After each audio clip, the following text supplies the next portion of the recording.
করে, হেল্পার করে, কন্ট্রাক্টর করে, আমি বাধা দিলে ধোঁয়াটা আমার দিকে মারে আর বলে আমার বাবার টাকা দিয়ে বিড়ি টানি। তোমার বাবার কি? বলে মসজিদে লেখা আসেনি ধূমপান নিষেধ। এই আপনারা বয়ান না শুনলে আমি দোয়া করে দেই? আমার তো ঠেকা নাই, এমনি অসুস্থ মানুষ। আপনাদের সমস্যা হলে বলেন, আমি দোয়া করে চলে যাই। ডিস্টার্ব করেন কেন?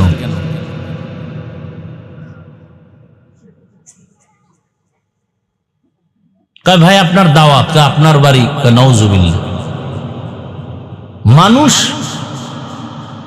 আসলে আল্লাহর ভয় বলতে এই যে ভূমিকম্প হয়েছে, দৌড়ায়, বাঁচার জন্য দৌড়ায়, বিল্ডিং থেকে দৌড়, কই কাপড় চোপড়, কই ছেলে মেয়ে খবর নেই, এমন দৌড়।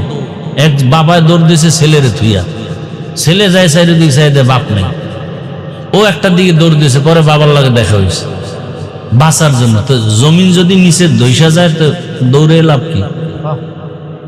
মাওলায় না বাঁচাইলে উপায় আছে? মসজিদে লেখা আছে ধূমপান নিষেধ, আছে?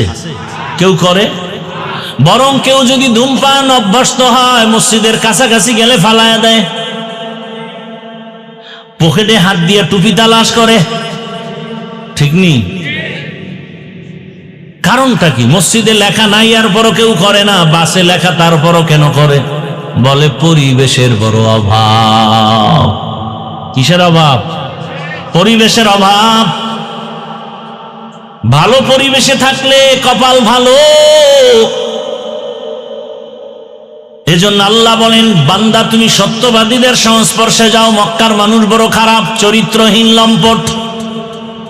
বাবা হইয়া তার কন্যার গলা টিপে মেরে ফেলে। কন্যা পছন্দ করে না, নারী পছন্দ করে না। নারী পুরুষ উলঙ্গ হায়া বাইতুল্লাহ তাওয়াফ করে। ওই সময় সুন্দর আদর্শ নিয়ে রহমতের নবী আসছেন, সত্যবাদী নবী আমার। নবীর আদর্শ গ্রহণ করে খারাপ মানুষগুলো দিন দিন ভালোর দিকে যাইতেছে। এখন আর মিথ্যা বলে না, কারো হক নষ্ট করে না।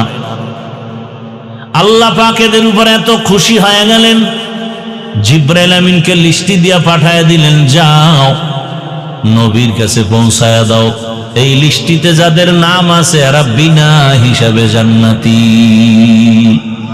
সোহবতে সালে তোরা সালেহ কুনাত, সোহবতে তালে তোরা তালে কুনাত।